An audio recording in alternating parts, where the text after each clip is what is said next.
President Trump and Elon Musk are moving forward to make significant changes to the U.S. Agency for International Development. And critics are arguing USAID has become a slush fund wasting taxpayer money. Press Secretary Caroline Leavitt gave a blistering account of the agency's absurd spending yesterday. Here's the reason why Elon Musk and others have been taking a look, because if you look at the waste and abuse that has run through USAID over the past several years, these are some of the insane priorities that organization has been spending money on. $1.5 million to advance DEI in Serbia's workplaces, $70,000 for a production of a DEI musical in Ireland, $47,000 for a transgender opera in Colombia, $32,000 for a transgender comic book in Peru. I don't know about you, but as an American taxpayer, I don't want my dollars going towards this crap, and I know the American people don't either, and that's exactly what Elon Musk has been tasked by President Trump to do, to get the fraud, waste, and abuse out of our federal government. Wow. I hope they were taking notes. Now we're learning more about Elon Musk's small army to cut the wasteful spending.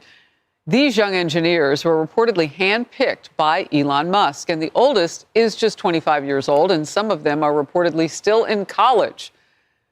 Joey, I took notes. $1.5 million to advance the DEI in Serbia's workforces. Yeah. I mean, yeah, USAID. So I have an anecdote for you. I have a friend, she texted me a few hours ago, unsolicited, didn't know I was on the show today.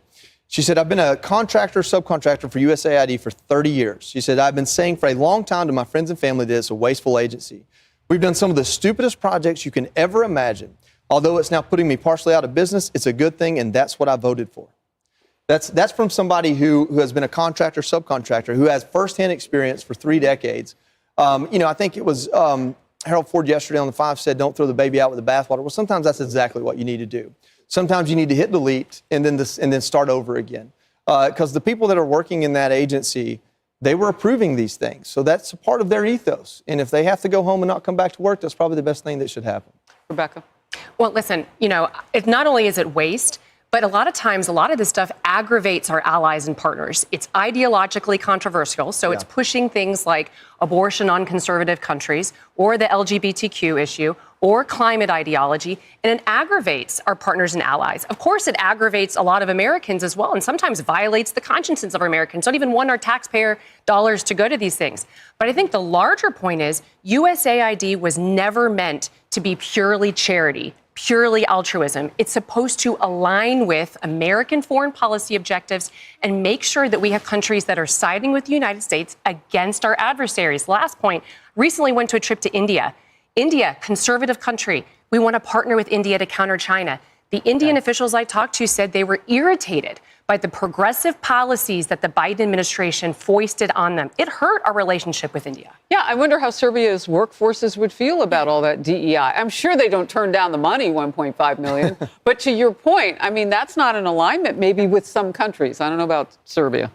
Yeah, look, this is the best 3 examples I've seen for the problems at USAID. I just want to highlight it. Emma Colton, FoxNews.com. Everyone read this. Number 1, Tom Cotton sends a letter October of 2023 to Samantha Power, who's administering USAID, and says, I have credible evidence that Hamas terrorists have received U.S. aid. Now, USAID denies that. Tom Cotton, however, not known for throwing random things to the wind. Number 2, Syrian National gets $9 million to Al Nusra Front. Newsflash, Al Nusra Front is a terrorist organization. Number 3, money gets to the Wuhan Institute of Virology. Let's put a cherry on top. A Soros group is who Samantha Powers chooses to meet with several times during the administration. Those are the problems. And just to address the point, because there's this viral story about AIDS and PEPFAR and that not getting to children. Everyone wants to see African children helped. Everyone wants to see PEPFAR continue.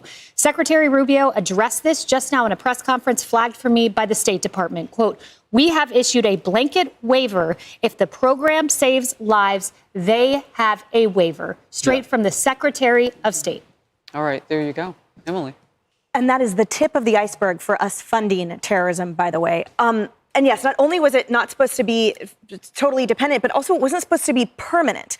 And self-reported from USAID, 4 out of 10 projects are not complete, are not fulfilled, objectives failed. That's self-reported. And that was in just 1 year, by the way, 2016 to 2017. So the whole point is we are funding failed projects that don't align with our values, that are funding actual terrorism, and is also in a time when we need to be focusing on ourselves. For a nation that's $3.5 trillion in debt, why in the heck are we spending so much money for developing nations on projects on these superfluous priorities when Americans are drowning right now? And frankly, the notion that people are horrified by this, we talked about, there's a triage that needs to occur.